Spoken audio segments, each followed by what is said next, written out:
Good Friday evening, everybody. We've got the sound up there. Oops, excuse us there. Good to see everybody tonight on this Memorial Day weekend, Friday night. We're grateful that you're here. And where am I? What screen am I on? There we go. That's the one right there. And voila. There he is. Good to see everybody tonight. Tip of the cowboy hat. You know you're in trouble when the cowboy hat's on. No, you're not. No, we're going to have a good time tonight. We want to wish everybody, before we forget about it tonight, this is Memorial Day weekend, and we are grateful that you're with us tonight on this Friday night, the 24th day of May, 2024. We got a lot to talk about tonight. We're going to go over some headlines. We'll take your questions. It's a Friday free-for-all, and as long as it's within bounds of decency and so forth, we'll let you say what you got to say tonight. I got a question. If you got a question about the country, it's not really a faith show tonight, but it's about the nation. But we're going to do a faith Q&A soon. We've got some cartoons from Branko that he's been on fire with this week. We'll show you before we get out here tonight and so forth. I want to open the show tonight, straightening my cowboy hat up first, but I want to deal tonight with some thoughts about Memorial Day. My sister, Jen Swanner, posted something earlier today, and I want to just see if I can get it to come up here. Hang on just a second. I thought I had already downloaded this, but I guess I haven't. There it is, right there. It's this one right here. What is Memorial Day? I know a lot of people get Memorial Day and Veterans Day confused. Not everybody, but some do. And a lot of people think that Memorial Day is just a day to barbecue and have a long weekend. And, you know, we all appreciate the long weekend, I'm sure, and so forth. But my sister posted this, and I want to bring this up tonight.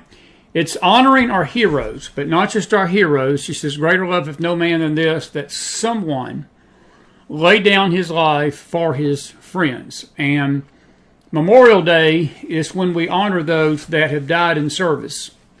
Veterans Day, I guess we do both a little bit, but we basically honor those that are still serving in the military, and we honor them as veterans. I guess both holidays you can do a little bit of both, but the technical meaning of the two, that's what that means.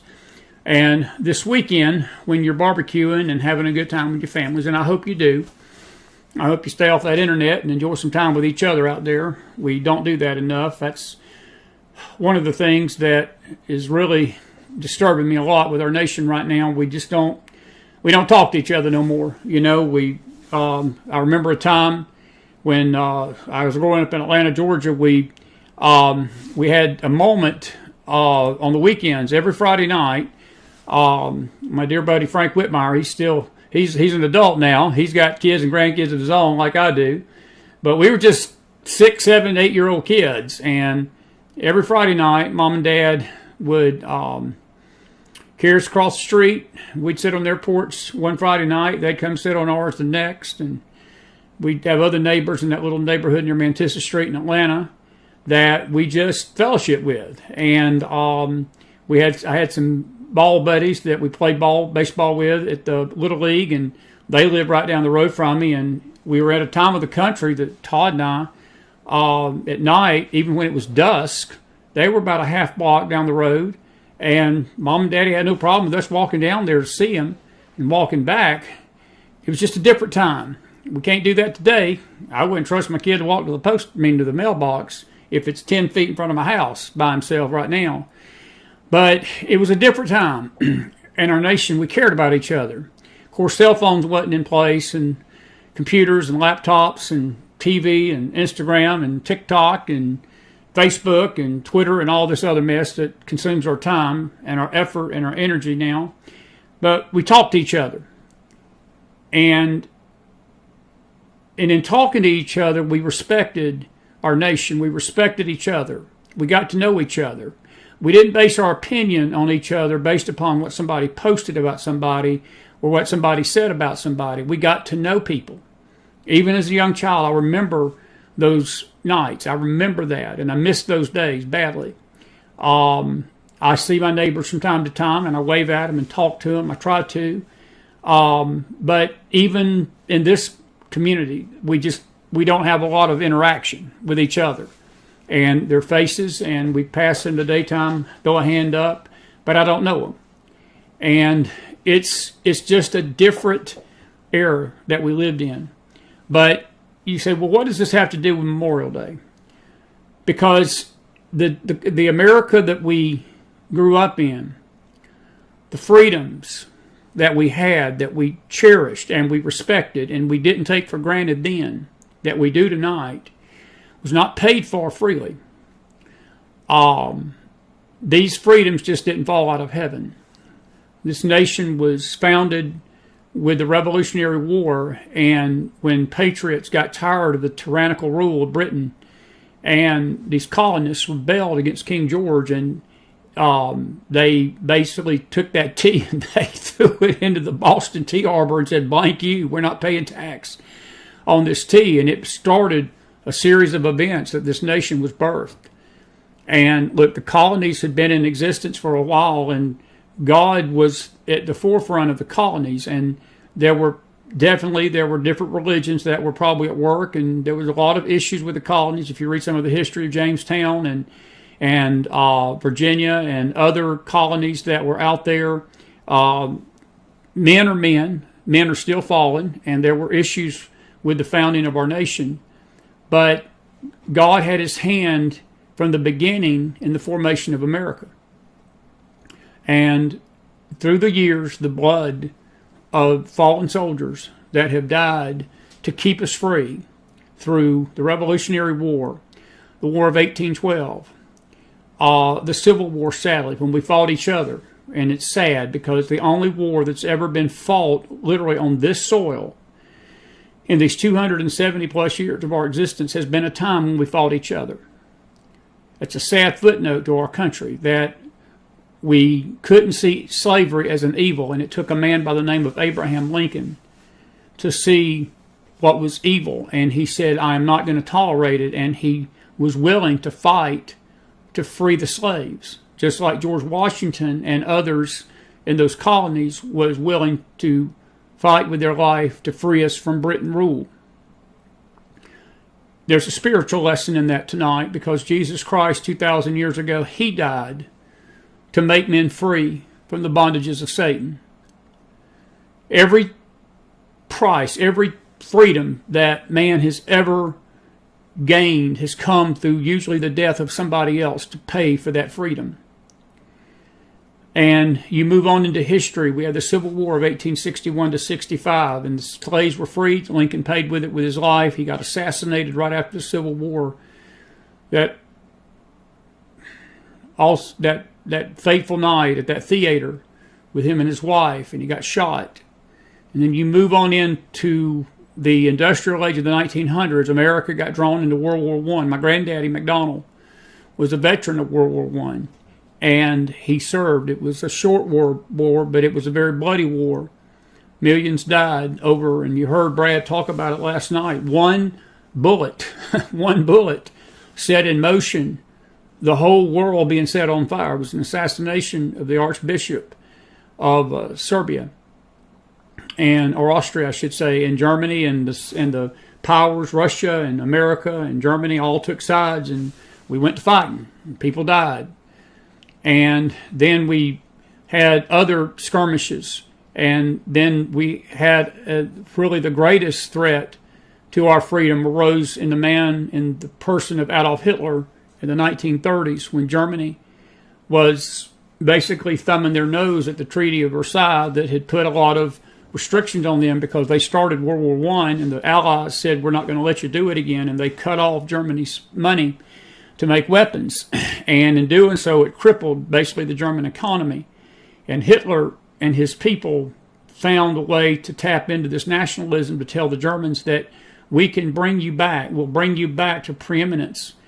And Hitler was out there predicting, folks, the killing of Jews long before he started doing it. It wasn't like he didn't signal what he was doing. He wrote it down in a book, literally called Mein Kampf, and he just basically told the world, he said, if I ever get in power, I'm going to kill them all. And he almost did. And America sit back until we got attacked and allowed this fascist movement in Europe to literally almost destroy Europe. If it wouldn't have been for Winston Churchill. I mean, Winston Churchill basically stood. He was the only one in Europe that was standing up against Hitler. France rolled over. Denmark rolled over. Norway rolled over. Italy was fascist. Mussolini sided with Hitler. And then you had a fascist government in Japan that thought wrongly they could surprise attack America and take America down, and all it did was wake us up. We got into the war. 55 million people died in that conflict. Again, a war to keep America free. Had we not stopped Hitler, who knows where we'd been tonight? We may all be speaking German. I don't know.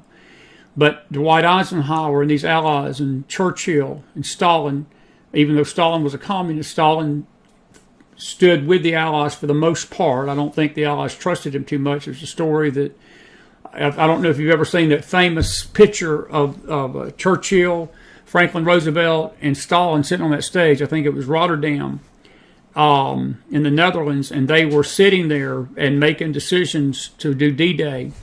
And there's a historical report that Churchill leaned over to Roosevelt, and that right when they were taking that photo, shortly minutes after that photo, and Stalin was walking off the stage, Churchill leaned over to Roosevelt and said, "Whether you believe me or not," he said, "that's your next enemy." He said, "Communism is next, that you'll be fighting, and America will be fighting after this war." And Churchill was right. Churchill was right about a lot of things. People didn't like him personally, but he saw evil for what it was. He saw evil as being evil. Sort of sounds familiar, don't it? People didn't like him personally. They hated his personality. He was brash.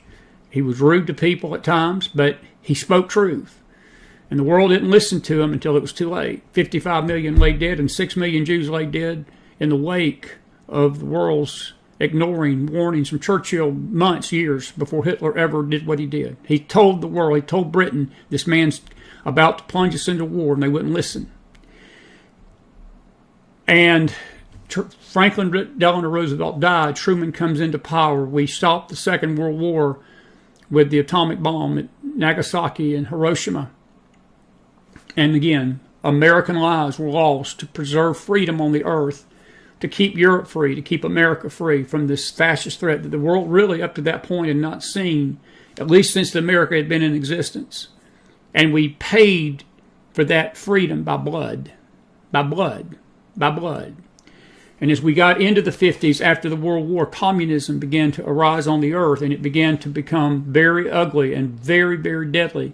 And communism started to spread, and America got caught off guard by it, and Eisenhower and Truman sort of looked powerless, and Kennedy came on the scene before Nixon, and we had the infamous Cuban Missile Crisis in 62, where the world got on the brink of nuclear war, and Kennedy stood the Soviets down. But in between that time, America was drawn into two wars that crippled our prestige in the world: the Korean War of the 1950s, and then Vietnam in the 1960s. And it wasn't the soldiers that did that, but bureaucrats like Lyndon Johnson and other weak leaders in D.C. hamstrung our soldiers. And it basically cost America a lot more than life. But again, we were fighting an enemy that was seeking to bring destruction to the world, and an enemy that was seeking to bring the world into tyranny and fascism. And communism, that's exactly what it is. It's never been anything but that. Communism and socialism and fascism are the same. They're just the different kind of flea, but it's the same dog. It's all evil, and it's not godly. And God's never ordained men to be under his jackbooted heel. God created man to be free. God created man to be free to worship God, not worship false gods, but to worship God. But he wants men to have the choice to do that, and not be forced to serve the state, and not be forced to serve a God that they don't want to serve. And we fought wars with that. And communism stayed on our threshold for many years, in the Reagan years, and George Bush Sr. and Nixon, Ford, Reagan stood the Soviet Union down, crippled the Soviet Union by bankrupting them, by America becoming strong, and Gorbachev basically didn't know what hit him when Reagan come into office, and Reagan made a lot of mistakes. There's no doubt about it. Folks, none of these men, none of these presidents have ever been perfect. None of them. Trump wasn't perfect. None of them have been perfect. But Reagan, again, saw evil. He saw the evil as being evil. If you look at the men in history that the world has hated the most, and this country has hated the most, and you talk to people, and they talk about them in the most negative of terms, they're the men that stood up in the face of evil. And most world leaders are the same. Churchill, still to this day, is lampooned and mocked. There's a famous British actor, and I don't want to name him, but he refused to play. They offered him a role to play Churchill, and he didn't want to play it. He said he couldn't, in good conscience, play it because he hated him. He hated everything he stood for. And Churchill only wanted Britain to be free. He wanted Hitler to be gone. I don't think there was nothing you should hate about that, but people did, and people still do. And then we entered the time that the world changed for America. We went through the 70s, still fighting Vietnam. Nixon brought the boys home, and we sadly came home in shame because we had basically let an inferior opponent, an inferior nation, bring us to our knees because we would not fight. And we were fighting the war here in bureaucratic rooms and in the press. This was really, Vietnam was where the press started influencing foreign policy of this nation. And it influenced it in a negative way, and it's never recovered from it since, to be frank with you. And we brought the boys home, and again, it's not the soldiers' fault. I don't blame the people that were fighting in those jungles in Vietnam and Cambodia. I don't blame them. This nation's government betrayed them soldiers. They betrayed those on the front line many times. Some of the decisions that were made by Johnson was absolutely ridiculous, but he was doing it from pressure of his party because they didn't want war to begin with, but they didn't want to let communism take over Southeast Asia and cripple their business interests. So let's just send the boys over there and let them die in the fields of Vietnam, but don't let them fight the enemy. That sounds familiar too, don't it? And then the world changed. The 80s, we saw Reagan, and he sort of peace through strength. George Bush Sr. comes in, and then all of a sudden, another enemy arose out of the ash heap, even though it had been around many, many millennia ago, but it had never really raised its head in modern times until a fateful day. There was two events. The first event that really started the chain rolling was the invasion of Kuwait by Saddam Hussein. When Iraq had come out of the war with Iran, and they had defeated Iran with American weaponry, and Saddam got this God complex. He thought he was Nebuchadnezzar incarnated. He did, literally. And he went into Kuwait, and he was trying to begin to conquer lands of the Middle East, and he was looking to set up a Muslim caliphate in the Middle East. And you know the rest of the story. We went into Iraq in the winter of January of 91. I was just starting out at the newspaper that year. Never will forget it. And we fought that war. It lasted around a month and a half. And we didn't invade Iraq. We got out. Bush had an opportunity to go into Baghdad. He wouldn't take it. He came short. He pulled the troops out. They were marching to Baghdad when the order came to Schwarzkopf, turn around, bring the troops home. The war's done. We've got done what we need to do. And they left Saddam in power, which proved to be a mistake. Because what happened is that it set the fire ablazing in the Middle East with anti-American sentiment that started to rise for really the first time in Islam. Not that it was not there, but we just publicly. And then we all wake up one morning on 9/11 of 2001, and the world changed for all of us. And the world saw the boom. We saw the towers go down and the Pentagon go down, and we saw a plane in Shanksville, Pennsylvania go down. And we realized that the oceans that we thought protected us from these things were not our protection.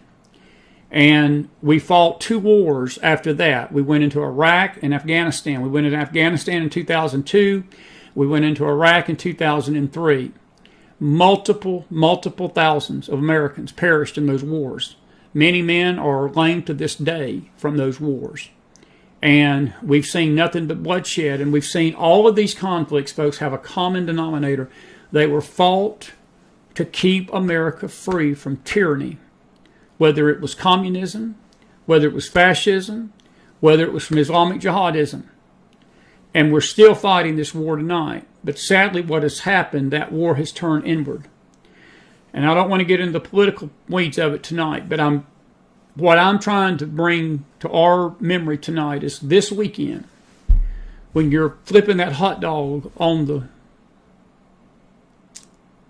grill or that hamburger, and you're chum-chumming up with the family, and you're laughing, and you're having a good time, and there's nothing wrong with that, folks. It's a long weekend. You need to enjoy it with your family and friends. Please remember the men and the women that have died, that are the heroes of this country. These sports figures, folks, are not our heroes. These political figures are not our heroes. These people that we see in the entertainment industry that we ooh and ah over, and we like their little posts, and we like their little crap that they put on Instagram, and we think they're just all our hero, and they're people we look up to, folks. These people have no character. They wouldn't. Look, I would dare say that this nation right now, we're in a place, I don't know if we could even find a fighting force that would really, truly fight for this country like the people of the past have fought.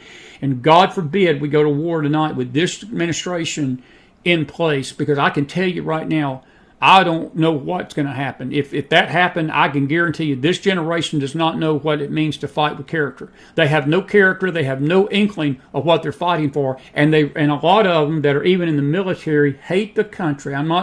Listen to me, I'm not saying this is all, but there are elements of the military, folks, they hate the very country that they've been sworn to protect. Now, you don't have to necessarily agree with that, and you can get ugly and mad and say, well, no, that's just not right.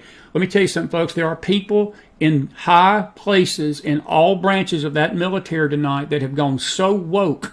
We got a defense secretary that don't even understand. Nobody understands. Look, and if you can't identify what took place in Israel, and it sort of has to do with Israel, because Israel, when that event took place just 8 months ago now, 6 months ago, 7 months, in October, you still got our government not being able to define who is evil and who is not. And if they can't define what happened on October the 7th as evil or good, do you think that if they started being attacked, if we got being attacked by an enemy, that they could define that any better? They can't.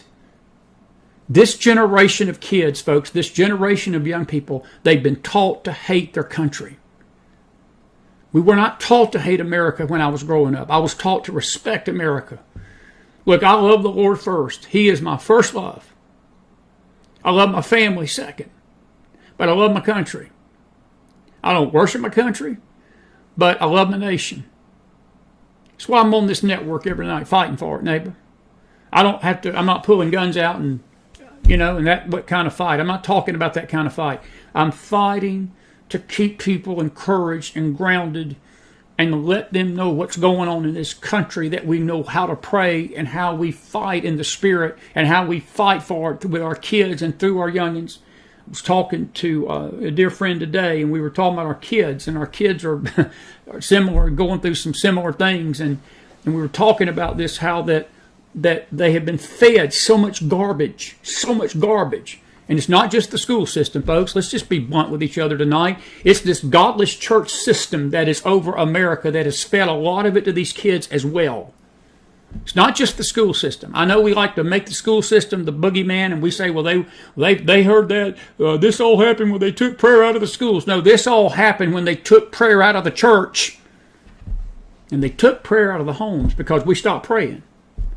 And mom and daddy stopped telling their kids that this country is worth something. They stopped telling their kids that what Memorial Day stands for, that people have died for this freedom. And when you disrespect authority, and when you disrespect parents, and when you disrespect those above you, you're disrespecting those that have perished in this country and perished for this country and shed their blood for it. Because you're free to disrespect people, because the freedom that you abuse and the freedom that you manipulate was paid for by blood. It's a different time. It's a different time. We don't talk to our kids anymore about anything. We're more concerned what our local Hollywood friends posting on Instagram, or what the local person's posting on X or Facebook, or who's having barbecue sandwiches tonight, or some 10-page recipe, and we like that and share all this garbage out. And we've got the greatest enemy, folks, that is seething for our destruction within our own boundaries tonight. This holiday this weekend is more than a barbecue. We've lost sight of what's important. I don't blame these kids. This disrespect that you see on these campuses, on this crap, and we rail, and I hear adults railing, these kids. We need to turn that railing into the mirror, and we need to look at our own hearts and realize those kids didn't get that knowledge to rail unless they were taught it by somebody. They wasn't born with it. They wasn't born with it.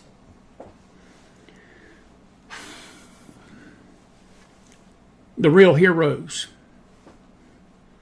are the ones in the grave tonight that has paved the way for Chris McDonald to sit in this chair tonight and say what I'm saying freely to you, even though that's being taken away by some of these social media platforms.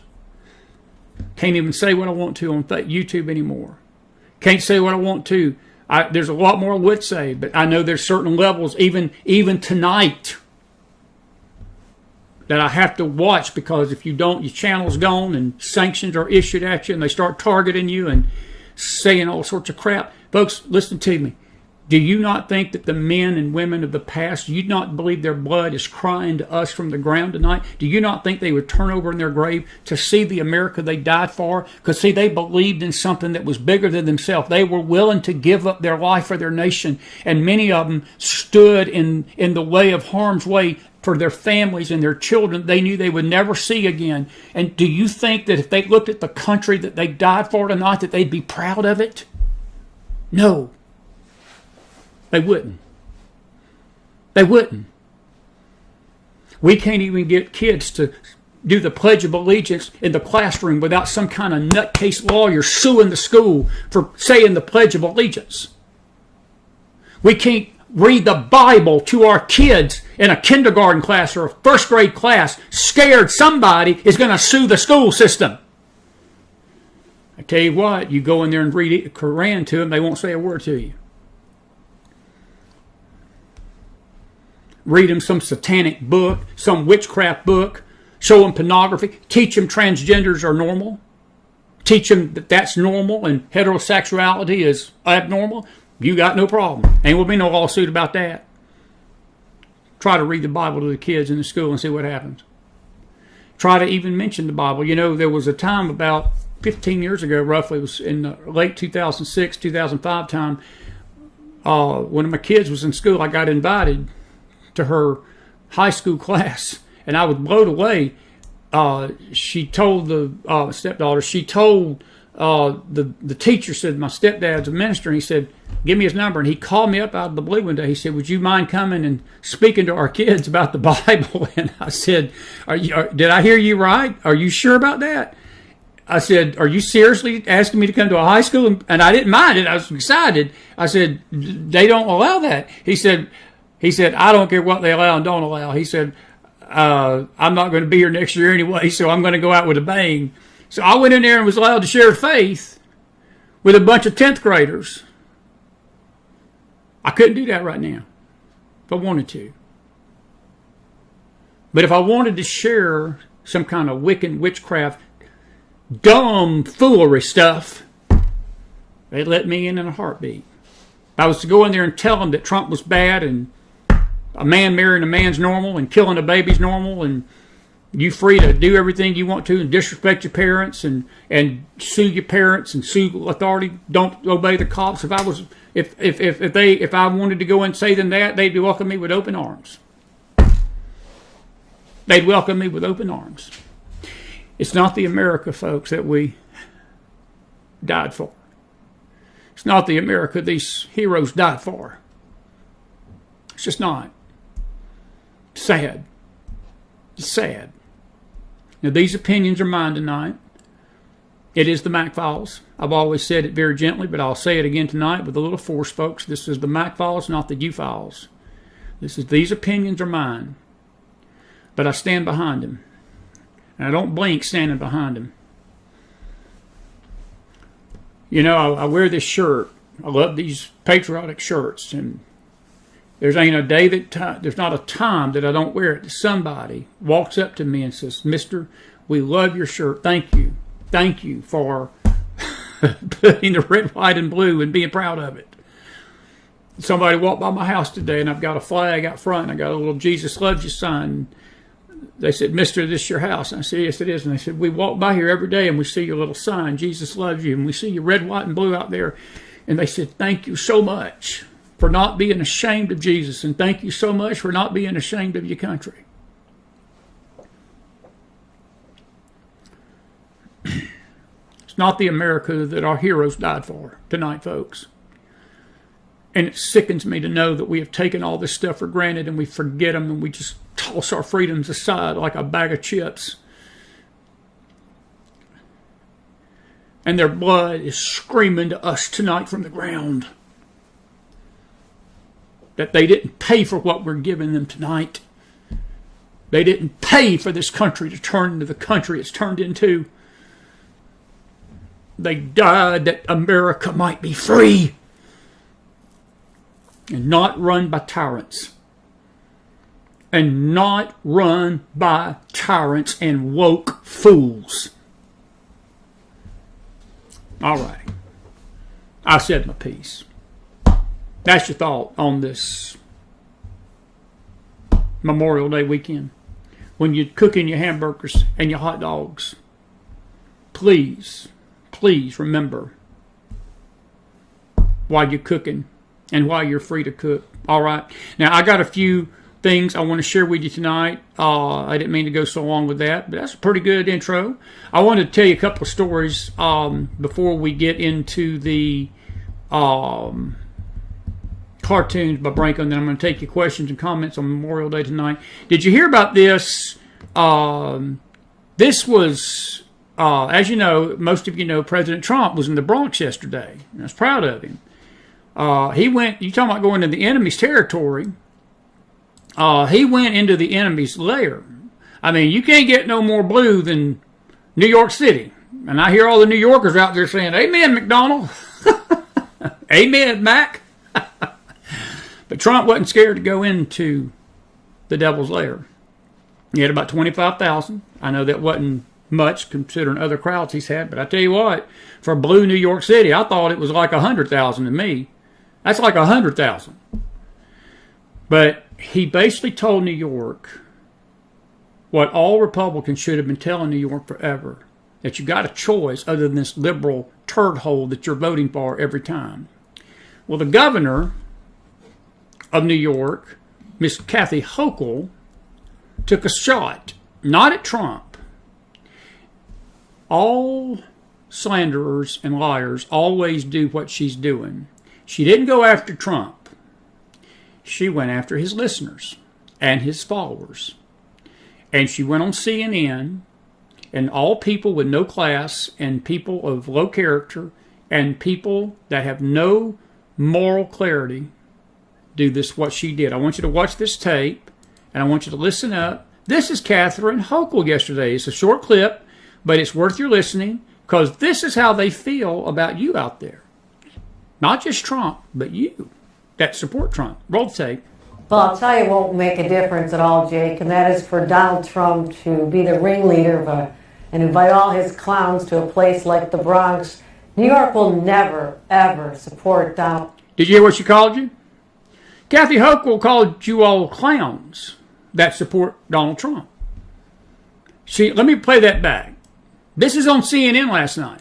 Roll tape. Make a difference at all, Jake, and that is for Donald Trump to be the ringleader of and invite all his clowns to a place like the Bronx. New York will never, ever support Donald Trump for president. Wow. We know him better than anyone, and that means we understand what he's all about is just for himself. So this state will go solidly behind Joe Biden for president, as it has in the past. Let me tell you what she don't know or don't remember, or maybe she does know and don't care, Ronald Reagan was the last Republican that went to New York. He did it in 1984, ironically 40 years ago. Wilderness. Trump was the first president, Republican at least, to ever visit New York in a campaign. Guess who's the last president that won New York? You got it. Ronald Reagan. Ronald Reagan won it in 1984. Bush Sr. never cared it in 88. Dukakis did. Reagan won it. So, Ms. Hochul, we're going to take you up on that. I want to challenge you New Yorkers out there tonight. You need to take that video and show it as much as you can and share it. And you need to make sure that the liberals in New York know that there's more of you than them. You know, there's a little Bible lesson in that. With God behind you, there's more of you than them. There's more of us than them. To be frank with you, that's the truth in New York. If the people would just get out and vote, and people would get out and get fired up, and we'll show Miss Hochul what kind of clown show that we're going to give her in November. That's disrespectful. She could have said all she had to say about Trump. I wouldn't have probably even played the clip because I expected her to go out and trash him. She trashed us. So that's how the left looks at us tonight. They look at us as clowns. They look at us as clowns. Don't forget that. All right. Now, another tragic story tonight, and I want to talk about this a little bit because this is very tragic. And the media is not reporting on it except for a few outlets. CBS mentioned it briefly tonight. It's a very tragic story. I'm going to just roll the tape. It's a little summary of about 2 missionaries tonight that died in Haiti. I got a few thoughts about that. Watch the tape. Here we go.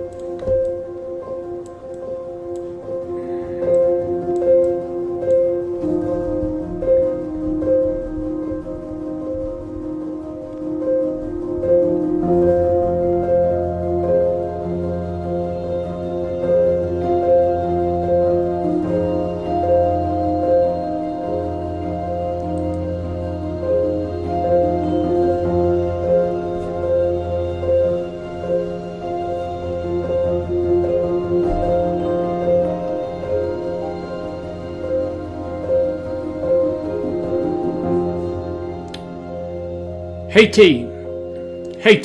These, it was the, I think the kid was let me go back. I think it's his son.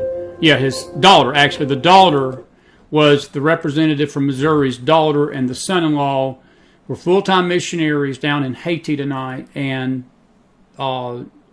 he posted it tonight, early this morning. It happened yesterday. They were basically shot by gangs and thugs in Haiti. It's not the first time that's happened. There was a mass kidnapping probably about 10 years ago, maybe 8 or 9 years ago, 12 years ago, and it took a long time to get those missionaries out. Obama was in office. And folks, it's a dangerous world, and we need to our prayers, first of all, for this family. I know it's got to be devastating. And he was right in the post. They went to heaven. They were doing the Lord's work. But that's how dangerous this world has become tonight.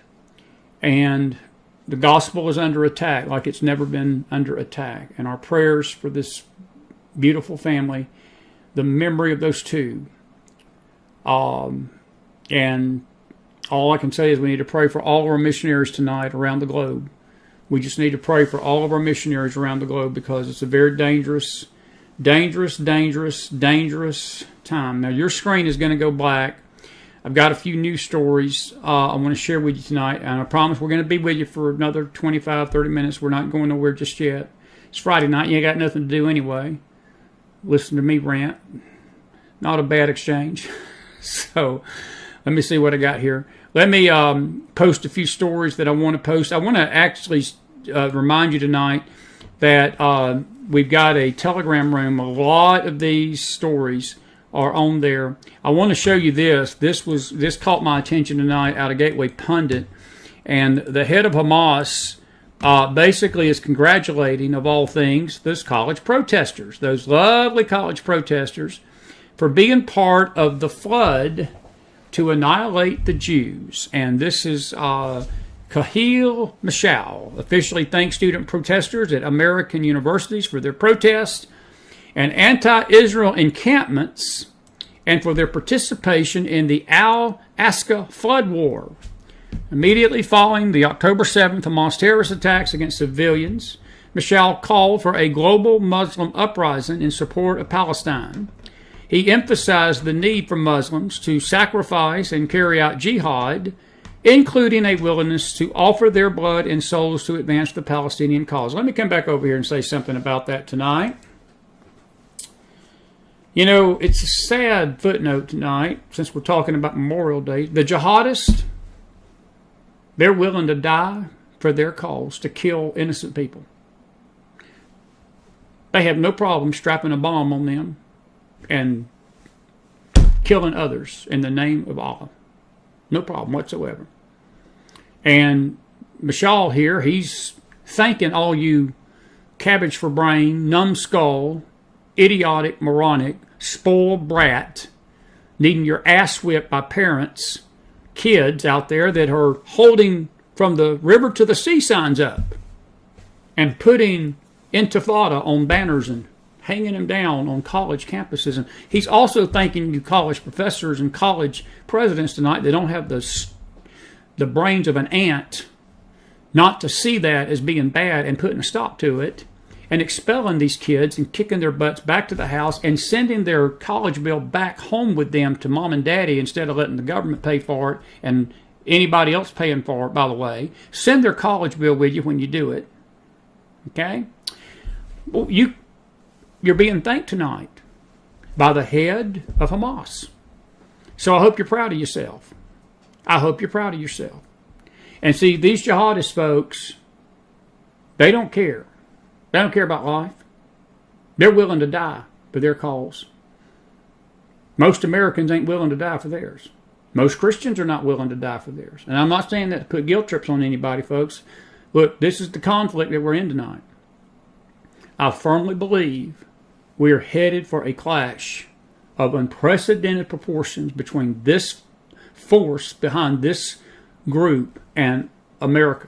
I'm telling you, Benjamin Netanyahu said it this week in a press conference. He warned America. He said, you're next. Because we keep trying to hinder him and we keep trying to tell him not to fight this war. We are putting every shackle we can on him. We're putting every sanction on him. The ICC tonight demanded Israel stop its war into Rafah. Germany has told Netanyahu, you come here, we're going to arrest you. Spain, Norway, and Denmark, I believe, said this week that they support, that they're behind the Palestinian state. They don't even know what a Palestinian state is. You can't tell me what Palestine is, folks. And let me make it clear. I read you the statement Tuesday night. I think I was on with James.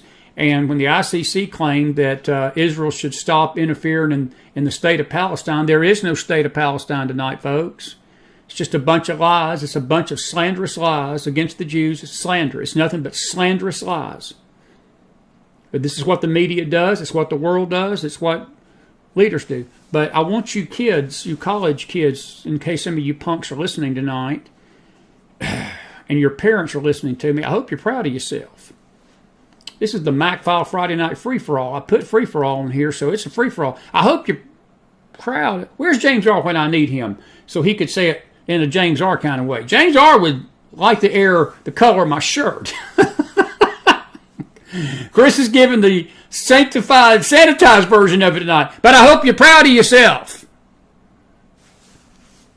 Because you got Hamas thanking you tonight. You got Hamas thanking you for carrying their water. And that's what you're doing. So mom and dads that are out there telling your kids it's okay and giving them a little wink, and you college professors that are giving them a little wink, and you moronic people in the media that are giving them a little wink, and you cabbage for brain Christians that don't understand Israel, and you anti-Semites out there in your Telegram rooms and Twitter handles that are giving them a wink, and with your silence giving it acceptance. I hope you're proud of yourself. You should be proud. Hamas thanks you tonight. He thanks you for their efforts to aid them in their annihilation of the Jews.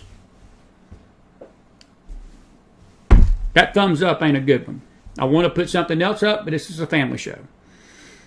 Anyway, All right. Now, another story or two real quick tonight. Where was that story at? This is sort of what we were talking about, and I love this. Benjamin Netanyahu, you got to love him. And look, I know Benjamin Netanyahu is not perfect. I'm going to come back over here to my screen. I'm not going to even dignify playing that video. Gateway Pundit has the video. I'm not even going to give the guy airtime. Just pray for his soul, but I hope he meets something beside his virgin soon if he don't repent. That's all I got to say. All right, let me see here. Same thing, wrong link. Hang on just a second. Let me do this. Let me copy and paste this. And I want to show you this story right here. We're going to do about 10 more minutes. We're going to take your questions tonight. I got some good cartoons from Branko. Israel summons Ireland. It was Norway. Ireland too. Spain. Ambassadors. These are the three nations that said that they are behind the ICC efforts to indict Netanyahu. Well, they invited their ambassadors to watch the Hamas abduction footage. And Israel formally summoned the ambassadors of Ireland, Norway, and Spain on Thursday and made them watch recently released footage of Hamas abducting female Israeli soldiers as part of an official reprimand. This is a tweet from, there they are watching it. Boy, I'd like to be inside their heads. Breaking, the Israeli Minister of Foreign Affairs summoned these ambassadors to a meeting in Jerusalem today in which they were asked to watch the full atrocities video of Hamas' brutal attack on Israeli civilians on October the 7th. All three countries announced they would recognize a Palestinian state, even though it has no clear boundaries, no capital, and no clear political structure. Israel reacted angrily and summoned these ambassadors. The footage they viewed was released by the families of the women and described by Breitbart on Wednesday. Quote, in the heavily edited video, the women are seen with their hands bound, standing and then sitting by a concrete wall, presumably at the Nahaz Oz military base in Israel, which was overrun for several hours on the morning of October the 7th. Several had bloodied faces. One attempts to speak to the terrorist. I have friends in Palestine. The gunman tells them to be quiet. Later, the terrorists perform Islamic prayers by their female captives and shoving them into jeeps. There are hints of sexual abuse.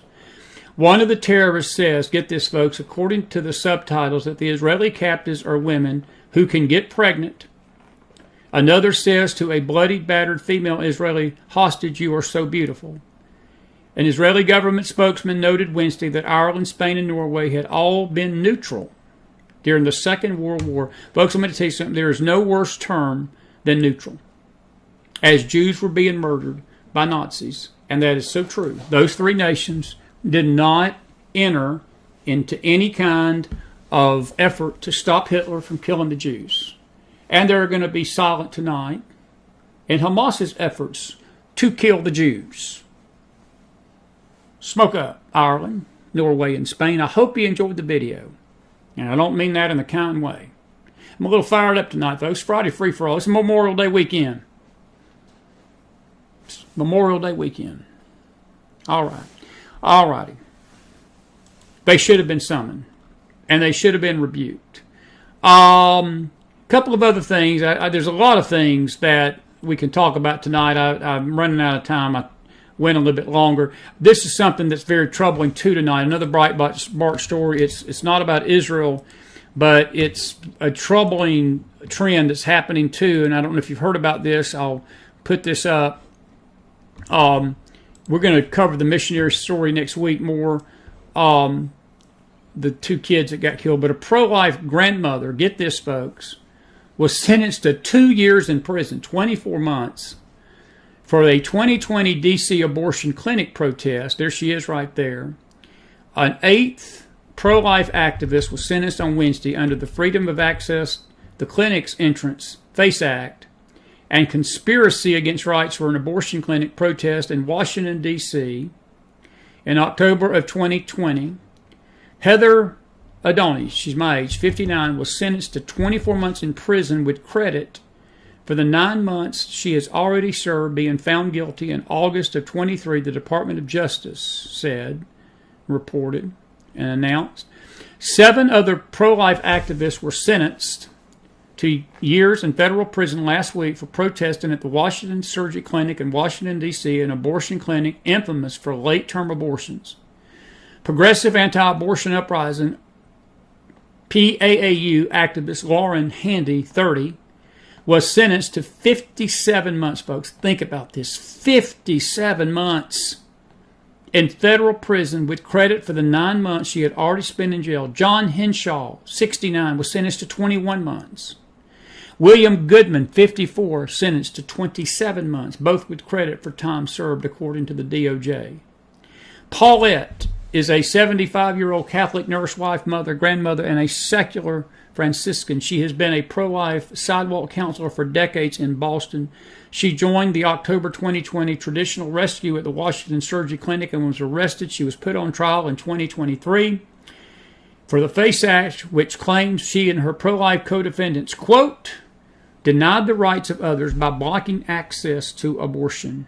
There's Heather Idoni right there. I just mentioned to her.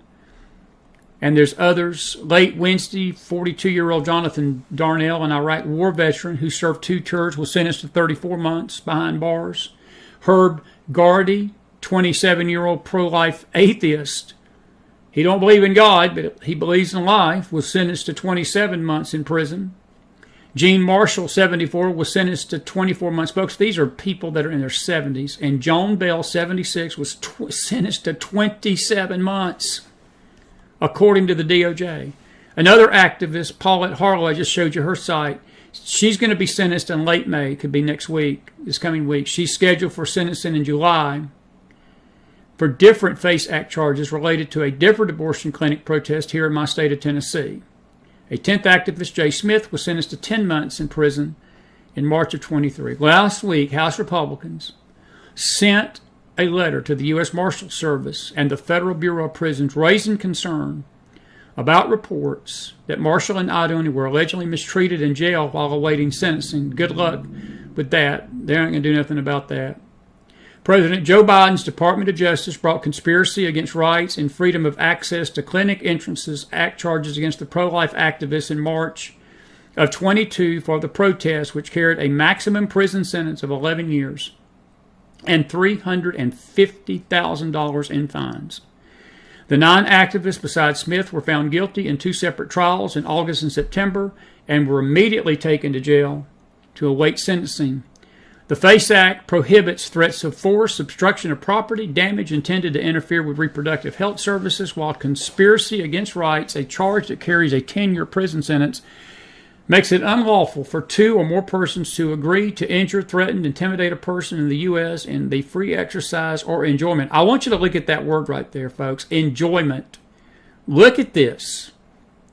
Intimidate a person in the United States in the free exercise or enjoyment of any right or privilege secured by the Constitution or laws of the United States, or because his or her haven't exercised such a right. By the way, folks, let me give you a little, civics lesson tonight. I challenge you over the weekend, go read the Constitution and let me know where you can find that there's a right in it to an abortion. I'm going to say that again. Please let me see, and all you baby killers out there, all you murderers, that's what you are. You're nothing but a bunch of pathetic murderers.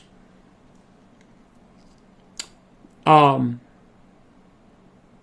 me in the Constitution where these people were breaking people's constitutional rights to an abortion. Please let me see it. If you find it to me, I will literally read it on the air. Let me tell you something, folks. You can't find it. There's no clause in the Constitution, none whatsoever, that uses the term abortion. You cannot find it.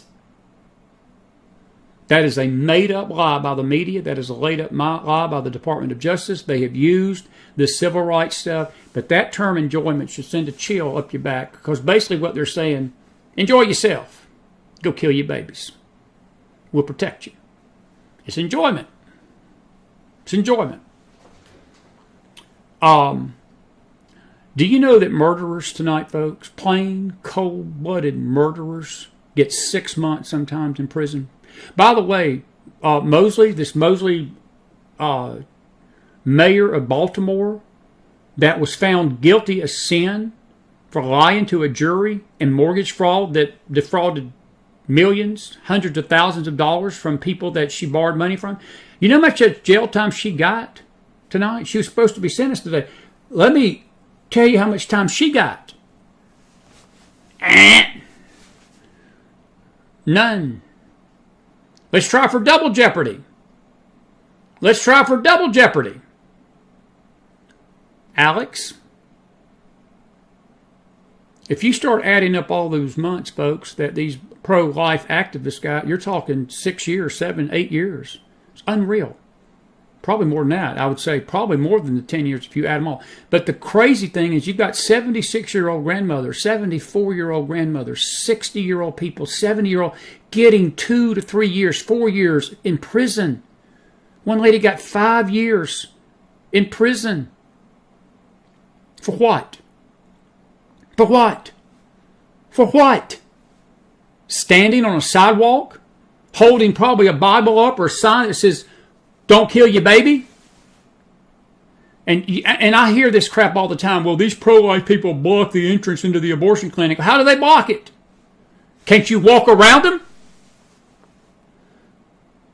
I've stood with a group, folks. I know what they do. They stand outside those clinics and they stand on the sidewalk. That sidewalk is there. There's just as much right to these pro-life people to stand on that sidewalk as it is the baby killers.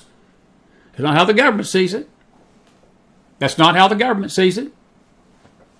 But you've got grandmas being sentenced for standing and protecting life. And you've got the former mayor of Baltimore tonight, folks, has defrauded millions of people, or not millions of people, but possibly close to $1 million in mortgage fraud and lied to the jury about it. They didn't even give her 1 year. They didn't give her 1 month. She walked. She walked.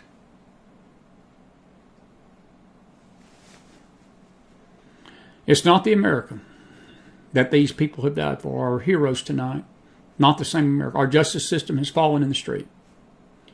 It's fallen in the street. It's fallen in the street. It's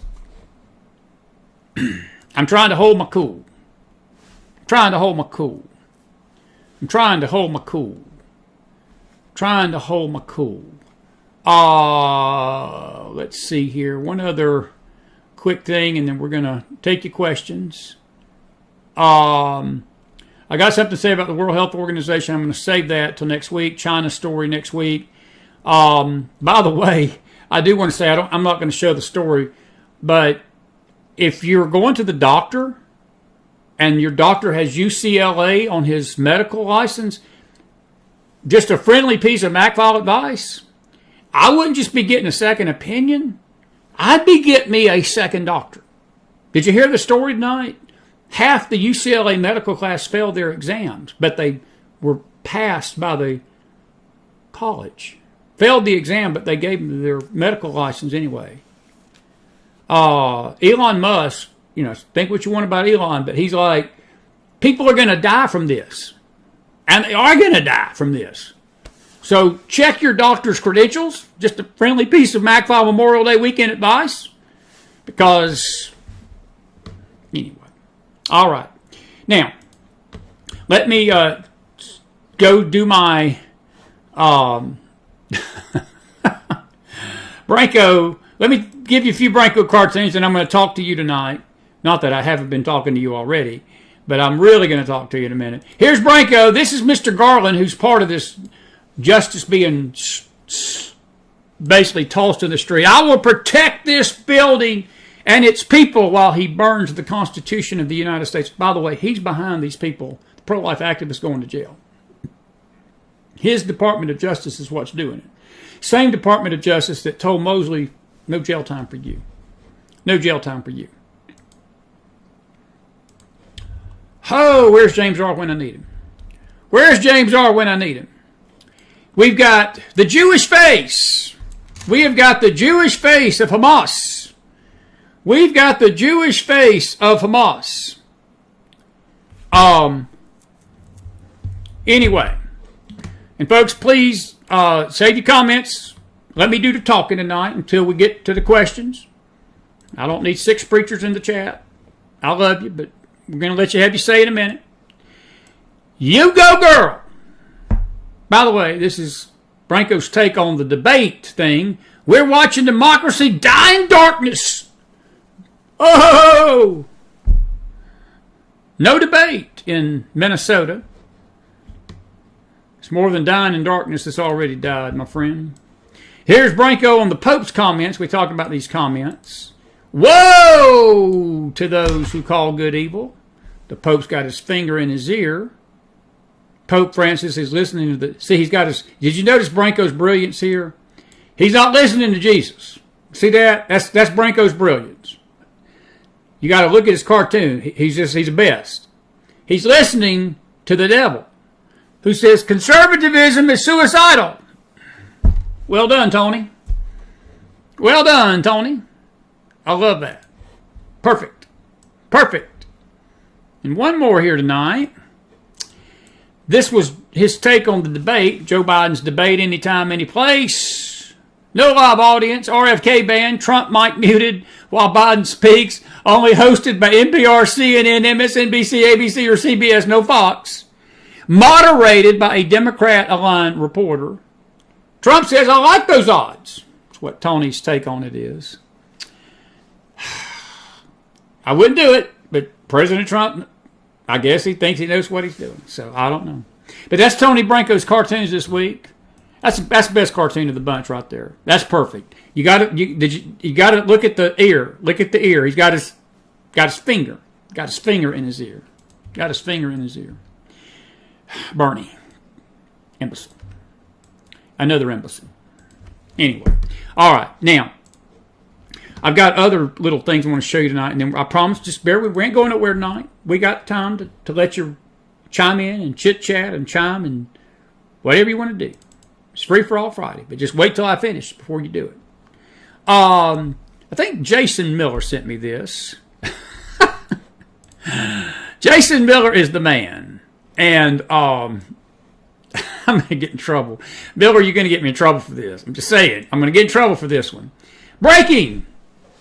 The Beach Boys have now apologized. They didn't. But they apologized for their offensively inaccurate 1965, that was the year I was born, hit, and have canceled it immediately with the tweet, nobody wishes they could be California girls anymore. I'm just going to let that speak for itself. I'm going to take that down before I get in trouble. I'll leave that be. I'll leave that be. Let me see here. I think Jason sent me this one too. This is pretty good. Ukraine, climate, trans, and mRNA. And you can see everybody worshiping. That's the golden calves. And I will tell you right now, those 4 things right there, the climate change, not so much. But the other 3 things will get your butt kicked off of YouTube. It will get you kicked off. It will get you censored. It will get you nailed to the wall.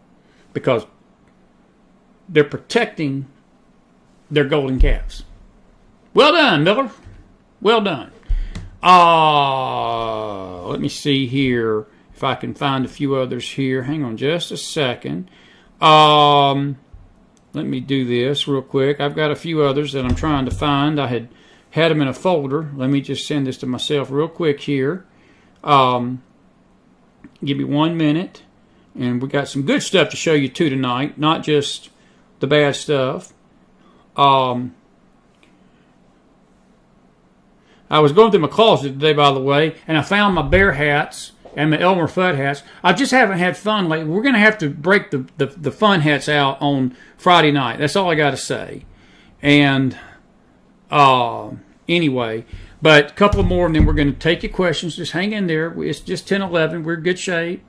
We're in good shape. We usually go an hour and a half. Let's see here if I can find couple of things. One about the Ayatollah here. Hang on just a second. This is actually one that I'm going to do there. And hang on just a second. This is funny. Bear with me just a second, folks. And good deal.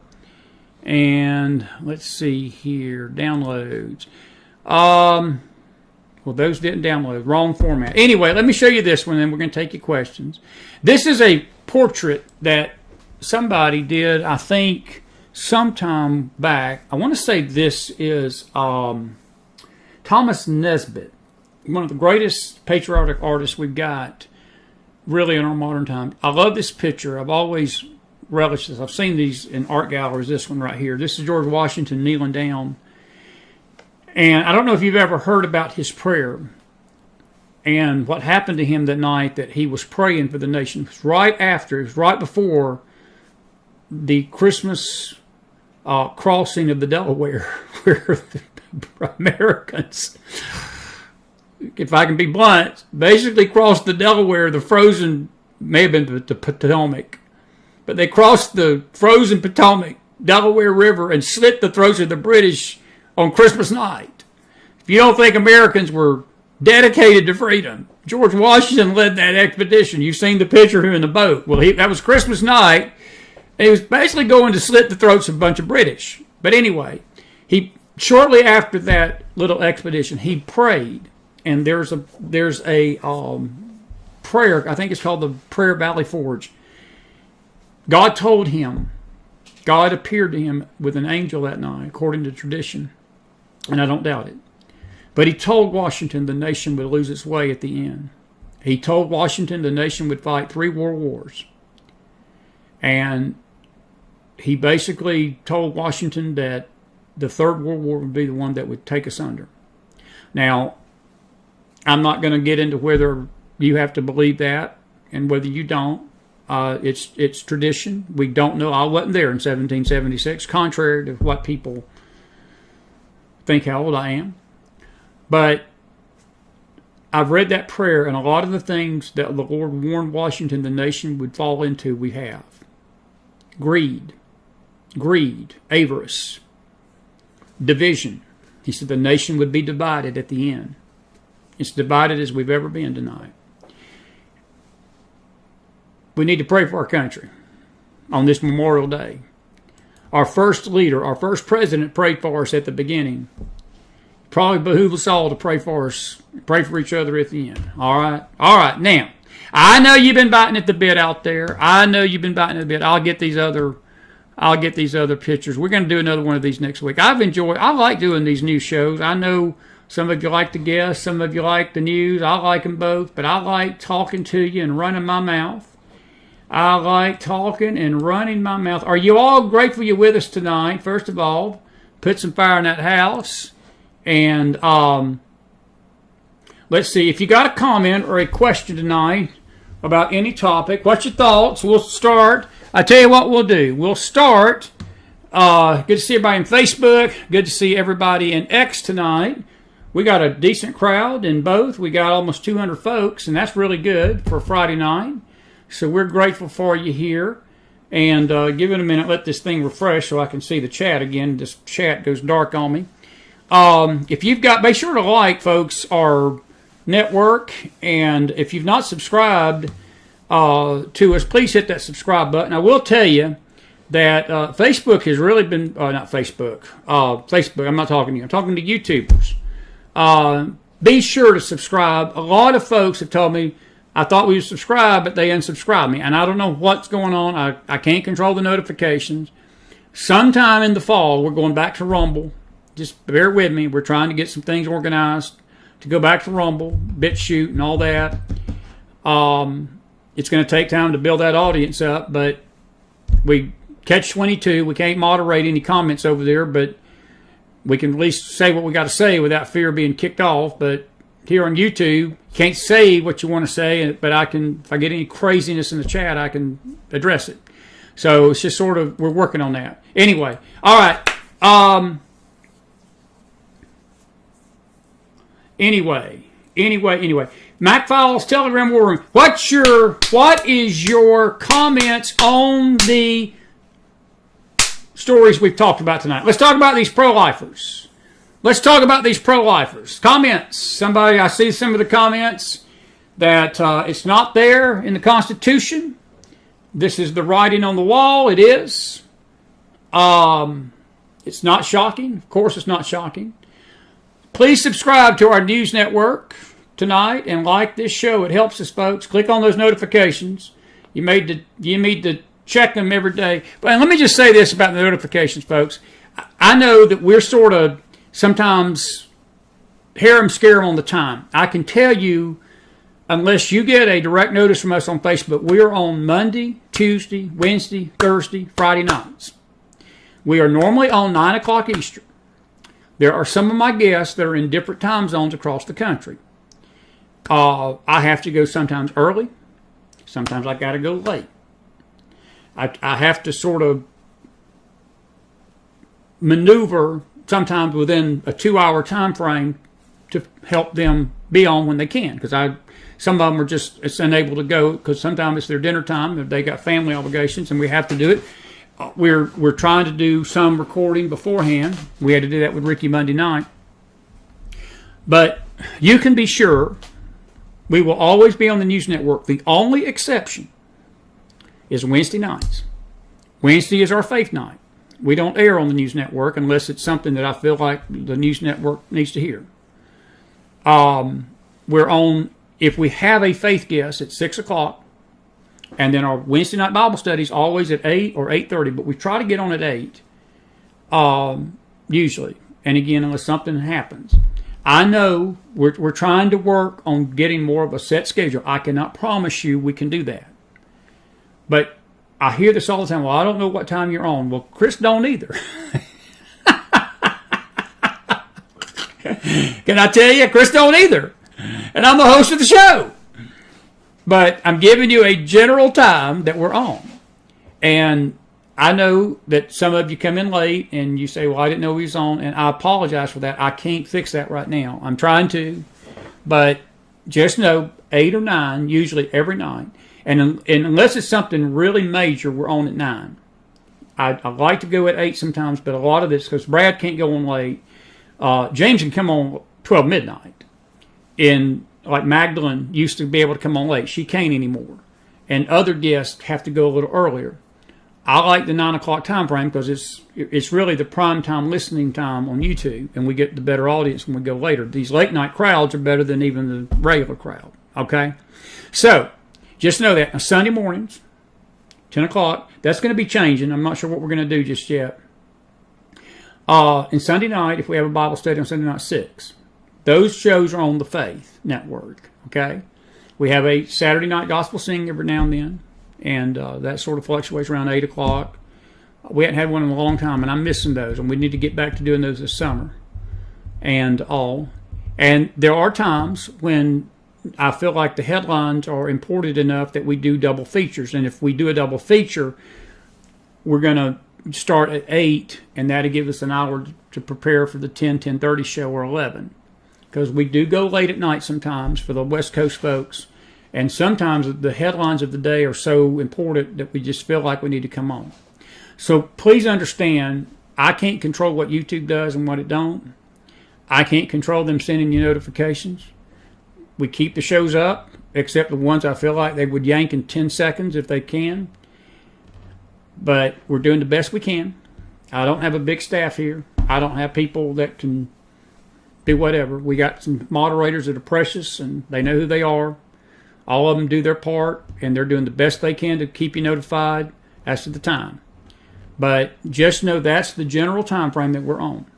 And we're on here every night on this news network, unless something really, really bad's happened. Now, 2 weeks ago, we got suspended for a week. So we wasn't on the news network at all. And as we get into the summer, I'm going to take some time off from time to time. We got a conference coming up in June. It's the summertime, and everybody takes time off. But we're going to try to, if we're off, we'll play a replay or we'll play something to be on to get with you. We're not going to leave you in the lurch. But we're gearing up for a very busy fall with this election. And we pray that you understand all that. I think most of you do. We just love being with you. I do miss you when I'm not here, but there's just some nights Chris can't be here. And we try to give you 5 nights a week. Sometimes 2 shows 5 times a week. 3 if you count the Bible studies. And that's the other thing, in the mornings, around 9:30, 9:45, somewhere in that ballpark, depending on Chris's sleeping habits. Depending on Chris's sleeping habits, we have a Bible study on the Faith Network. We invite you to come be part of that. So anyway, all right. Now, let's see here. Let me pull this in, and I'm having problems seeing the chat here. Just to give me a minute, I'm having to refresh the page again. There we go. Carol Smith, I like your comment. She said, I didn't know any younger people being arrested. They were all older. There was a 27-year-old, Carol, in that group. It was one 27-year-old and I think one 26-year-old. But everybody else was in their 50s, 60s, and 70s. Good observation. Most of them were older. Most of them were older. So it's crazy. It's just crazy, isn't it? It's pathetic. As I said, you got a mayor of Baltimore that was convicted. She was literally convicted of mortgage fraud and perjury. Found guilty. They didn't give her a day. Did not give her a day in prison. This kind of stuff brings judgment on countries. This kind of stuff brings judgment on countries. Now, don't let me scare you off tonight. You can talk. You can talk. Anyway, Patty Isaac says, I'm just so horrified and disgusted with what's been happening. I'm just speechless for words. All I knew is to pray for our nation. Patty, I'm with you on that. I'm with you on that. We need to pray. We need to do something. We need to do something. But, folks, let me just also say this. And you Facebook folks, y'all are free to chime in, too, over there tonight. Good to see everybody. Hey, folks, elections matter. By the way, I'm going to deal with this part next week. I didn't deal with it tonight. Joe Biden has basically told Israel, he's told the world, he's told his Islamic buddies, he's told the leader of Hamas, if I get reelected, you don't have to worry about Israel after the election because I'm going to deal with them appropriately.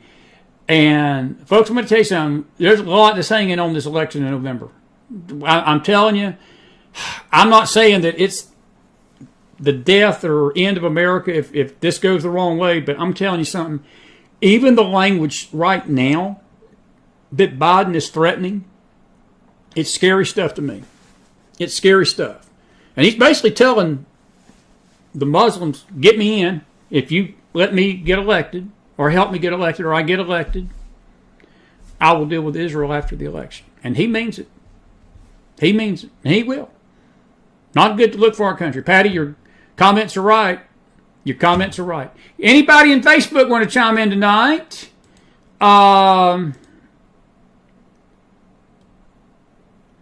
Anyway, a lot of comments were earlier. Now nobody's talking. Anything. Bear says this is the writing on the wall. It's close, Bear. It's close. It's close. McFilesForum@gmail.com. But you can put your chat. You can put your comments. Any questions? Carol Smith, any thoughts on the latest Mar-a-Lago raid, use of deadly force? Garland went out today and slammed Trump for saying that. He claims that there was never a deadly force. We read you the thing to Brad when Brad was on here last night. I read you the actual warrant. I think we did that Tuesday night. It said if he don't cooperate, kill him and use deadly force. I don't know what Merrick Garland's. If you're not going to stand behind what you're doing, then don't do it. What are my feelings on it, Carol? It's just a furtherance of the trashing of our justice system. I can guarantee you they wouldn't have dared said that about Joe Biden had they went and raided his house. Look, right now, you know what all this brush up in Congress was about? This impeachment of Garland and this holding him in contempt. He don't want to release the Hur documents because those Hur documents, the special counsel that was investigating the Biden hiding of the documents. There's a lot of stuff in there that is not good, and it probably the American people would be shocked at what Hur found in his investigation, but he's being muzzled by the Department of Justice. They're not letting him talk. So, what do I think about it, buddy? It's a travesty of justice. It's a travesty, but it don't shock me. And folks, listen to me. The truth of the matter is this tonight. Donald Trump cannot win. He cannot get through this without the help of the Lord. He just can't. We all need to recognize that tonight.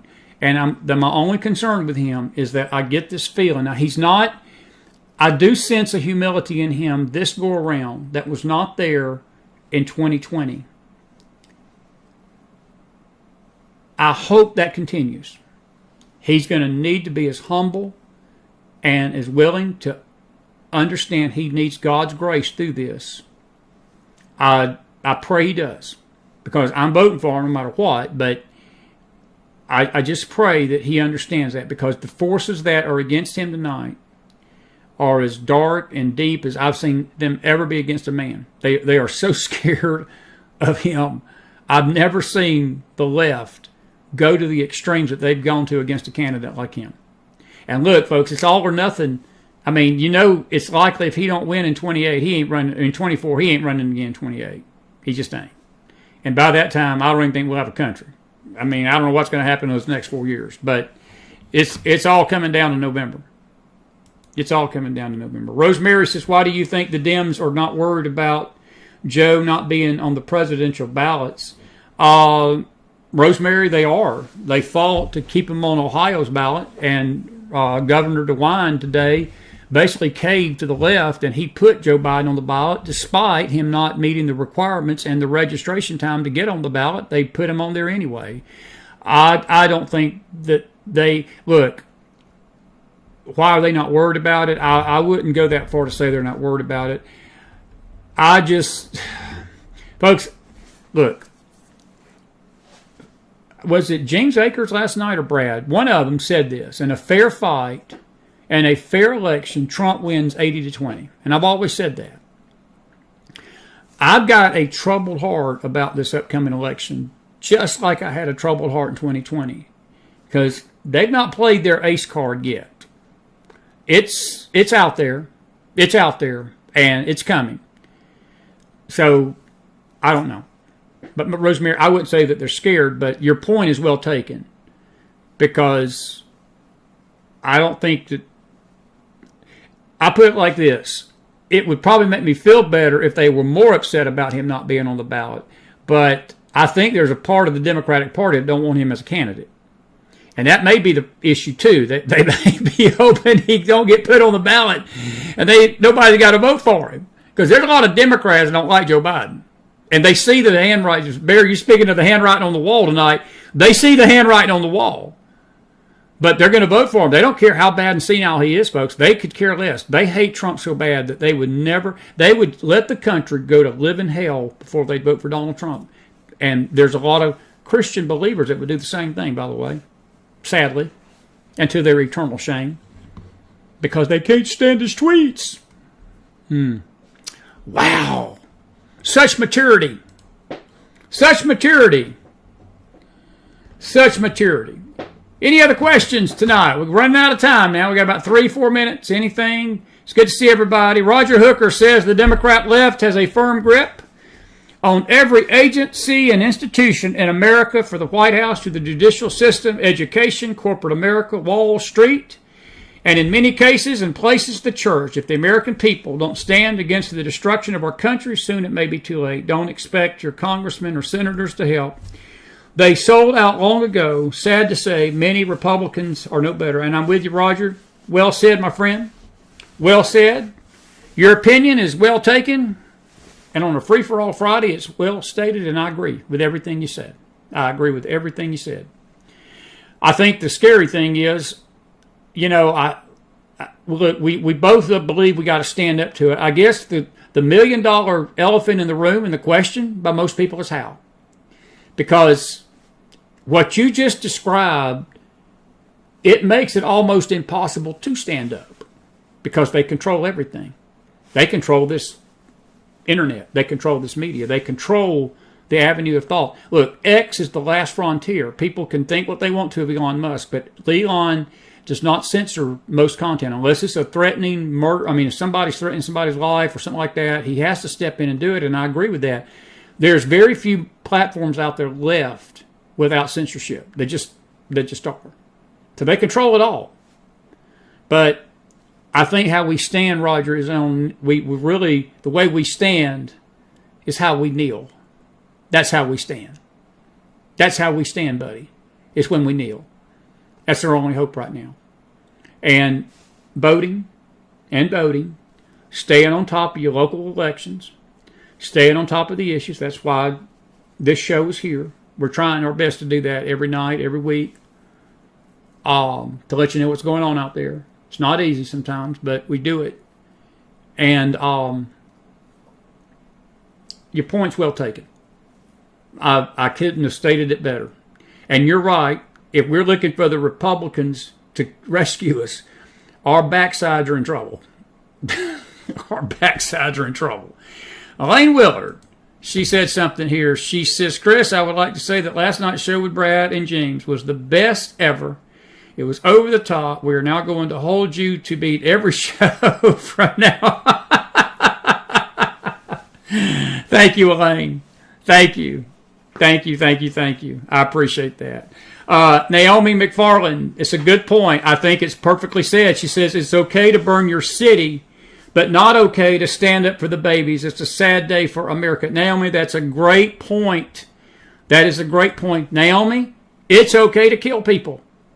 Do you realize this is the dark hypocrisy of these people getting thrown in jail? They're getting thrown in jail for standing on a sidewalk blocking an abortion clinic. The people inside killing the babies, they ain't getting any jail time. They're not even being charged. They're the ones committing the murder.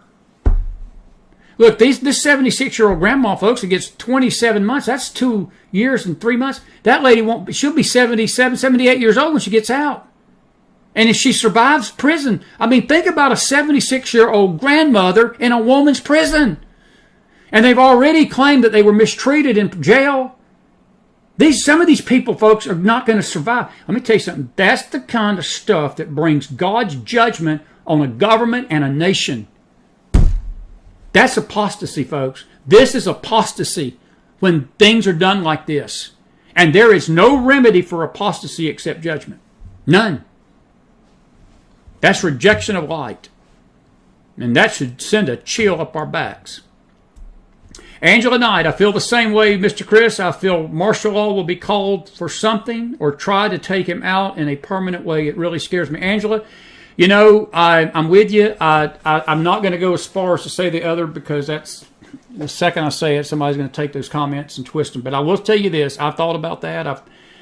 I don't know, my friend. I think that they've not played their card yet. I'll put it like this. This is May. Give it the summer. I think after this first debate, I think things will start to become a little bit more clear as their game plan of what they're going to do. If I was Trump, I wouldn't go to this debate. I don't know what he feels like he's going to accomplish. He got 25,000 people to show up yesterday in the Bronx. He does not have to convince the American people he's a better candidate than Joe Biden. He don't have to convince us. He don't have to convince me. And I don't know what he's going to do. If he thinks he's going to go show Joe up, he don't have to show Joe up. But what's happened is this. This is what would happen. If he didn't show up, this is the catch-22 he's in. The media would call him a coward. Joe Biden would call him a coward.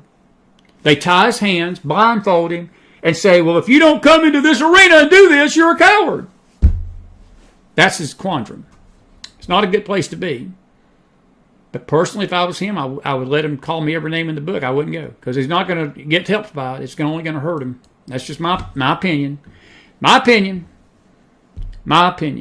Corey Aguilar says, didn't DOJ get approved to take Trump by force during the Mar-a-Lago raid? Yes, Corey, we were talking about that just a while ago. Yeah, they were given permission. Merrick Garland's out there tonight screaming because Trump's called him out about it. But, yeah, they did. It was in the affidavit.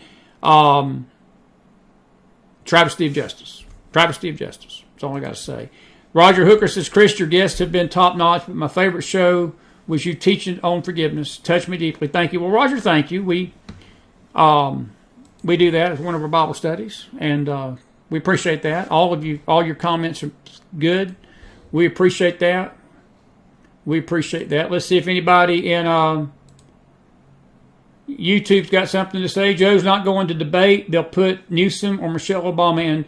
Chris, they ain't going to do that. They're not going to do that. And again, Chris, I'm not taking issue with you, but there's all this talk out there that Joe Biden is not going to be on the ticket. Folks, y'all could just don't listen to those. Don't listen to that mess. He's going to be on the ticket in November. He's going to debate.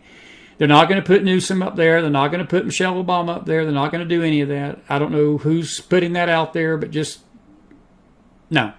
I know it's your opinion, Chris. I don't agree with your opinion. I appreciate you being in the show tonight. I don't agree with that. I think it's going to be. I think what they're trying to do, and this is my opinion, it ain't so much that I don't agree with your principle that they don't want Joe debating. They don't want Joe debating, even with an empty audience. What they do want is to get Trump in that arena, okay, on a camera, and these crap moderators, they're going to slam him for J6, Stormy Daniels, these trials, and get him to say something on the air that may perjure him or do something to hurt his lawfare cases. Because what has Joe Biden got to win, folks? What does he have to lose? He's got nothing to lose. Joe's got nothing to lose. Trump's got a lot to lose. And the country's got a lot to lose. Biden's holding all the cards right now. My opinion, and Chris, I understand where you're coming from. I know that's out there. I don't hold to any of that nonsense. I just don't. But I do hold to the fact they're baiting Trump up to get him in that arena, to get him to say something that they can hammer him for the next 6 months before we get elections. That I agree with. All right. Rosemary says Joe will be on the ballot. All righty. Good deal. Good deal. Did you enjoy the show tonight? Eve, I disagree with your... I'm sorry. I see what you're saying. My bad. I misread it, Eve. I should have put my glasses on. Our president needs to run our country and stop trying to run Israel. Eve, I'm glad you said that. Actually, I do agree with you. What I was thinking, what you wrote there, just ignore me. I should never read a question without putting my glasses on. Eve, you're right. And it grieves me. There was a report out, and Brad, if y'all heard it last night, folks, it's breaking news. I'm about to finish up tonight. We're about to be done. Brad Johnson last night said that there was reports, and he knows somebody that evidently knows this for a fact. Joe's been talking to Iran, and Iran and him have been sort of buddy behind the scenes, and all this blather about trying to get rid of Benjamin Netanyahu ain't just coming out of Joe's senile mind. That idea is being put in his mind by the Iranians.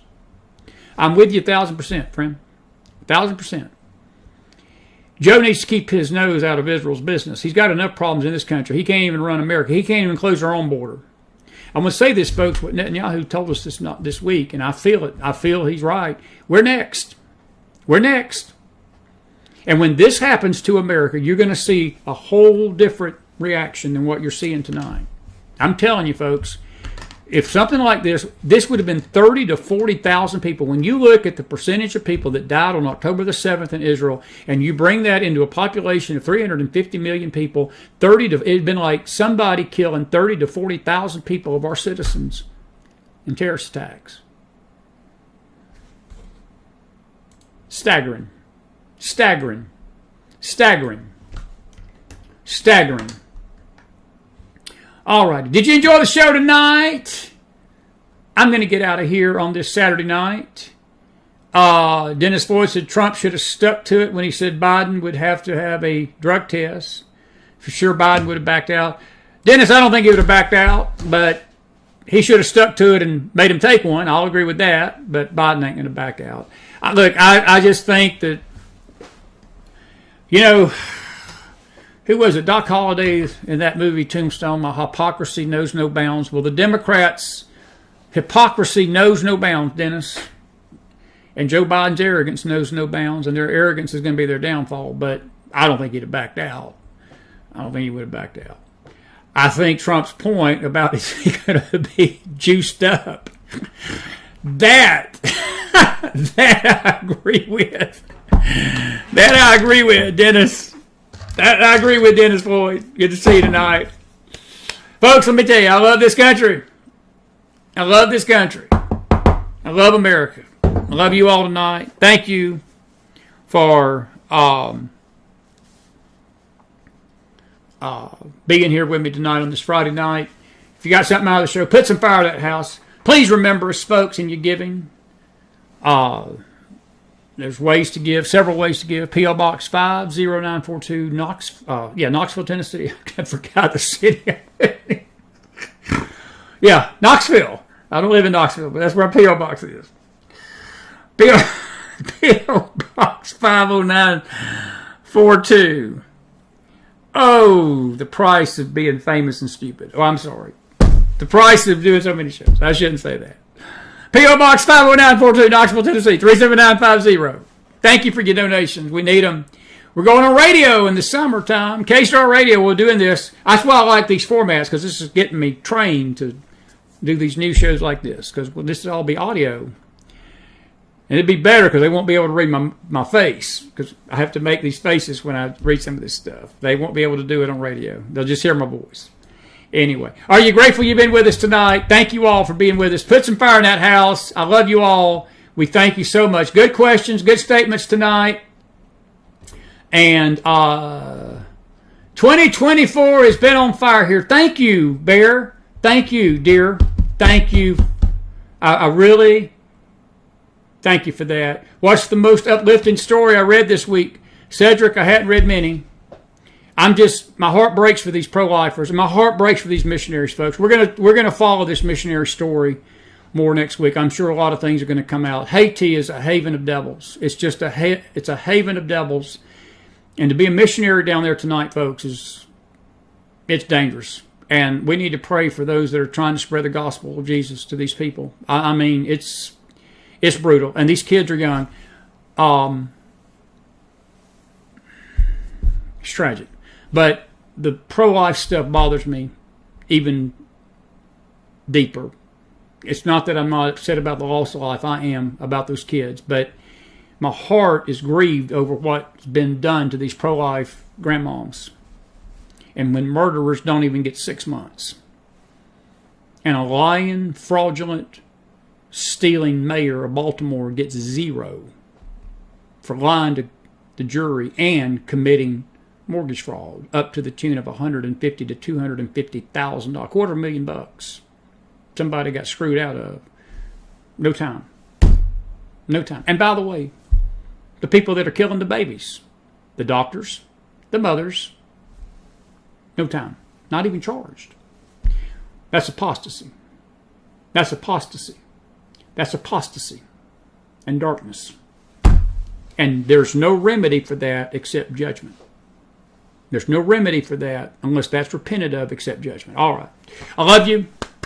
I had a great week with you. Happy Memorial Day. We'll see you. We're not going to have 2 services Sunday. It's going to be Sunday morning. And then I'm going to let you spend your weekend with your family. And there's a possibility we may not even have Sunday morning, because I want you to spend some time with each other. I want you to do me a favor this weekend. I want you to listen to me. Listen. I came on the show tonight talking about how we talked to each other. We cared for each other. When's the last time you've talked to your neighbor in your neighborhood? When's the last time you've gotten to know your people around you? Sit down, went to their door, knocked on the door, took a thing of cookies and said, hey, I'm your neighbor. Just want to let you know who I am. Here's some cookies. Bless you. Tell them about Jesus. Tell them how much you are there for them if they need you. I know some of you have, but a lot of you haven't done that in a long, long time. Take this weekend to talk to each other without this right here, and without that nut box in your house and the internet and all this crap that's on the internet. Let's become a country that we care for each other again, and we truly get to know each other. It's important. It's what these folks died for, folks, that we had the freedom to do that. And respect your country and love your country. And make sure Jesus is number 1, your family's number 2, but pray for your country. Pray for your country. I love you tonight. Good show tonight. I'm grateful for you for being here. And I want to tell you I appreciate you. We got some great news we're going to share with you Sunday. We had a powerful day yesterday in Pakistan. I don't want to spoil tonight. It wouldn't spoil it, but I want to save it for the faith. You're going to love to see what happened in Pakistan yesterday. Powerful. It was a monumental day for this network, Faith Network, and there's more coming. And we had a banquet last night, a little dinner, I should say, for what we've been doing in Kenya. And we're going to have a Mission Sunday soon, and we're going to let you know how God has taken a little network called the McFiles Faith Network, and he's done a great deal of things across this world and globe. Little as much when God is in it. I'll see you Sunday morning, the Lord willing. Have a good Memorial Day weekend. Remember each other out there. Pray for your country. Remember the fallen, folks. Remember the fallen. Please remember the fallen tonight. And be blessed out there. Good night.